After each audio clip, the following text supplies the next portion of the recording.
Buen día chicos, esperando que se encuentren muy bien. El día de hoy vamos a ver el tema de cromatografía HPLC. Este es el primer tema de tercer parcial y también es contemplado como el último tema de cromatografía. ¿Qué es entonces la cromatografía HPLC? La cromatografía HPLC, por sus siglas, en inglés es High Performance Liquid Chromatography. Es un tipo de cromatografía en columna en el que por acción de una bomba se hace pasar una mezcla de compuestos o analitos en un sistema disolvente, que es conocido comúnmente como la fase móvil. La fase móvil pasa a través de una columna cromatográfica que contiene la fase estacionaria a un flujo específico.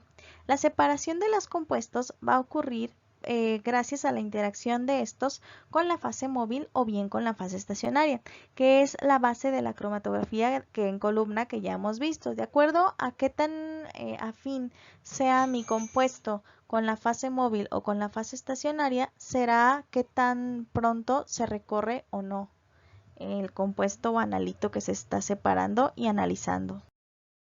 Principio de la técnica. En cromatografía líquida, que nosotros vimos con anterioridad, la fase móvil es un líquido que fluye a través de una columna que contiene a la fase fija, que es nuestra fase estacionaria. La separación cromatográfica en HPLC es el resultado de las interacciones específicas entre las moléculas de la muestra con ambas fases, la fase móvil y la fase estacionaria. A diferencia de la cromatografía de gases, la cromatografía de líquidos de alto rendimiento, HPLC, que también se denomina así, no está limitada por la volatilidad o la estabilidad térmica de la muestra. ¿Qué significa esto? Cuando nosotros vimos el tema de cromatografía de gases, nosotros teníamos dos condicionantes para analizar una muestra en cromatografía de gases. Uno es la volatilidad, es decir, que mi muestra sea volátil para que pueda ser acarreada por el gas, que fue la fase móvil en cromatografía de gases, y que haya estabilidad térmica, es decir, que no se descomponga la muestra al aplicarle calor. Si no cumplía con estas, entonces no podía ser analizada por medio de cromatografía de gases.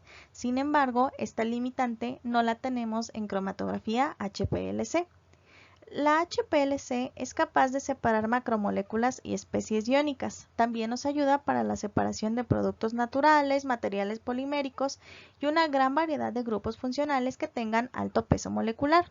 Con una fase móvil líquida interactiva, otro parámetro que se encuentra disponible es la selectividad, en adición a una fase estacionaria activa. La cromatografía HPLC también ofrece una variedad distinta de fases estacionarias que pueden intercambiarse de acuerdo a las necesidades, lo que permite una mayor gama de interacciones selectivas y más posibilidades para la separación de distintos analitos y muestras. A continuación presentamos un esquema de un equipo HPLC donde tenemos tres imágenes. La primera imagen, que es la que nosotros observamos en la parte izquierda de nuestra pantalla, es el primer esquema, que es un esquema muy sencillo. En él se presentan las partes. La primera parte es un inyector. En ella, como su nombre lo indica, se inyecta la muestra en cantidad de microlitros y gracias a eso pues ya puede pasar la muestra junto con el solvente, que es nuestra fase móvil, a través de la columna. Lo que tenemos aquí justamente es la columna. En siguientes diapositivas vamos a ver a detalles cómo es la columna cromatográfica en el equipo de HPLC. Sin embargo, cabe mencionar que la columna cromatográfica más común en la cromatografía HPLC se denomina C18. ¿Por qué se denomina C18? Porque esta columna cromatográfica está formada por una estructura de 18 carbonos que está unida a la sílica, que es nuestra fase estacionaria más común. No es la única que existe, sin embargo, las columnas cromatográficas en HPLC se nombran de acuerdo a la estructura de hidrocarburo, que es un alcano, que está unida a la sílica.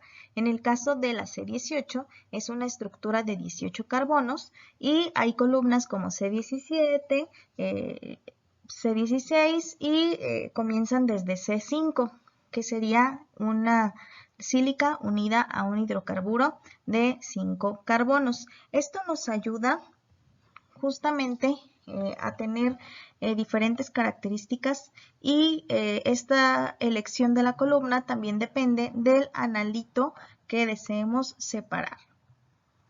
Una vez que tenemos la columna, tenemos el detector. Como su nombre lo indica, pues el detector detecta las señales, en este caso la separación de cada uno de los analitos, y existen detectores ultravioleta, existen detectores infrarrojo, existen detectores de una técnica que también se llama espectrometría de masas, y pues como nosotros vemos en la parte del detector también nos ayuda a la parte cuantificación. Finalmente tenemos el software donde después de todo el proceso nosotros vamos a observar en forma de un cromatograma que nosotros vimos en temas pasados, que es la representación de la separación de los compuestos de la mezcla, donde vamos a obtener cada pico con su tiempo de retención, su unidad del área, que nos va a permitir cuantificar cada uno de los analitos. Cabe mencionar aquí que tenemos una fase móvil que es líquida y que es importante recalcar que la fase móvil son solventes que tienen un grado importante de pureza llamado grado HPLC. Sabemos que los solventes que existen en el mercado hoy en día tienen diferentes grados. Existe una pureza normal, que es cuando nosotros tenemos en el uso de laboratorio, son los solventes más económicos. Tenemos algunos otros grados de pureza cuando es el grado analítico, y finalmente tenemos el HPLC, que es el mayor grado de pureza de un solvente. Son solventes sumamente caros y debemos de asegurarnos además de que el solvente no cuente con ningún agente externo o partícula que pudiera tapar la columna o algún tubo del inyector o del mismo equipo. Cabe mencionar y recalcar que los solventes son muy caros, pero también se puede utilizar solventes o mezclas de solventes que formen la fase móvil y nos ayuden a la correcta separación de los analitos. Finalmente, mencionar que siempre hay una bomba. Esta bomba nos va a proporcionar un flujo y una presión específica y controlada para que la muestra junto con la fase móvil puedan fluir de manera correcta a través de todo el equipo. Es una característica importante que diferencia a todos los demás tipos de cromatógrafos, que se tiene una bomba que nos ayuda al proceso de cromatografía. En la parte derecha también tenemos el esquema del HPLC ya en forma más real, y en la parte central tenemos el equipo. En la parte de arriba tiene los solventes y cada uno de los cuadritos representa uno de los componentes y la computadora, el software que nos va a arrojar el cromatograma. Si recuerdan, este equipo sí lo tenemos en nuestra institución y podemos trabajar con él si se requiere. Uno de los requisitos más importantes para que un sistema de cromatografía HPLC funcione adecuadamente es la correcta selección de la columna cromatográfica.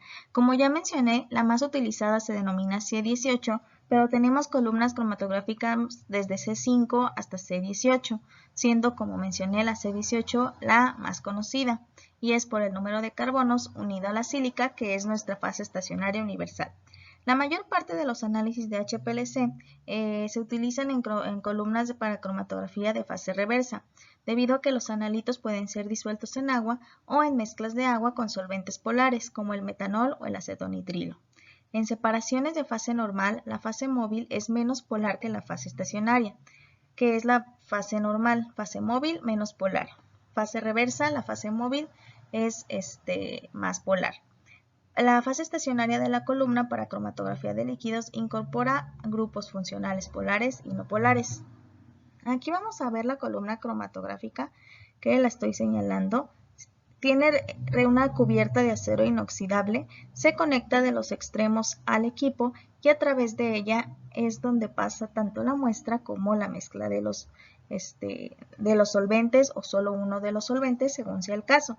Aquí tenemos la representación, tenemos los analitos, tenemos la fase móvil, tenemos la fase estacionaria, que es el interior de la columna, y conforme va pasando la muestra a través de la columna C18, vamos a observar que se van a comenzar a separar cada uno de los analitos de acuerdo a su afinidad con la fase estacionaria y con la fase móvil.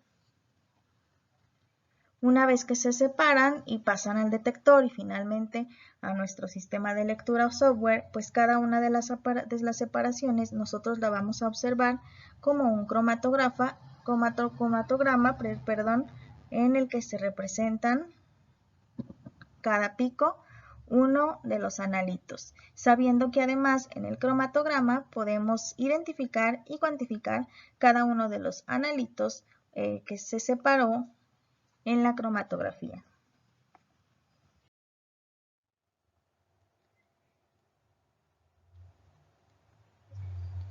La otra parte importante en el caso de cromatografía es la bomba. ¿Por qué tiene tanta importancia la bomba? Porque las bombas son un dispositivo eléctrico que actúa sobre el pistón donde arrastra la fase móvil, ¿sí? Se halla la fase móvil, lo comprime y lo envía a compresión al resto del sistema. También, gracias a la bomba, nosotros podemos tener un flujo deseado que se mide y se alcanza en función al número de emboladas por unidad de tiempo. Las bombas incorporan un dispositivo electrónico de medida y de control de presión del sistema, de tal manera en el que la presión sea siempre constante y el flujo también lo sea. El principal inconveniente de las bombas pues es que a veces podemos tener oscilaciones que no deseamos. ¿Sí? En la parte derecha de la diapositiva tenemos cómo son las bombas, tanto en la parte de arriba como en la parte de abajo. Y su principal función pues es mantener el flujo del sistema y la presión del sistema.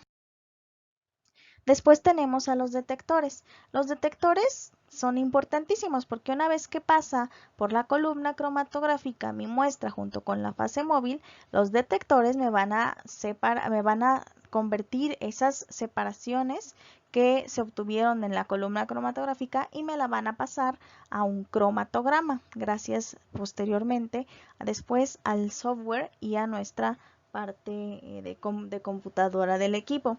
Sin embargo, los detectores deben de tener ciertas características para contemplarse como un detector ideal. La primera es respuesta específica a analitos de interés. No debe ser afectado por cambios en la temperatura o composición de la fase móvil. Debe tener una alta sensibilidad. No debe de contribuir al ensanchamiento de las bandas. Tiene que tener una respuesta rápida. También se debe de tener un fácil manejo, una precisión y una respuesta lineal. ¿Qué aplicaciones tenemos con la cromatografía HPLC?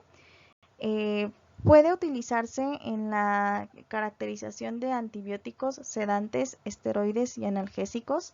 En el área de bioquímica se utiliza para distinguir los diferentes aminoácidos en alguna muestra, proteínas, carbohidratos o lípidos. También se utiliza mucho en los productos de alimentación, como en la caracterización de los edulcorantes artificiales, antioxidantes, aflatoxinas o algunos aditivos, en los productos de la industria química como aromáticos, tensioactivos o colorantes. Para distinguir algunos contaminantes se puede utilizar en la detección de fenoles, pesticidas o herbicidas. En química forense se utiliza para detectar la presencia de drogas, venenos o alcohol en la sangre o incluso algún narcótico. Y en la medicina clínica para detectar ácidos biliares, metabolitos de drogas, extractos de orina, estrógenos, etc. Y al igual que como vimos en el tema pasado, el resultado después de todo el análisis de cromatografía sería obtener un cromatograma con cada uno de los componentes presentes en la mezcla en forma de la banda del cromatograma, de la cual nosotros podemos determinar su eficiencia, la cantidad, la resolución, que ya vimos en el tema pasado. Bueno, por mi parte sería todo y hay que realizar la actividad de este tema. Muchas gracias y hasta luego.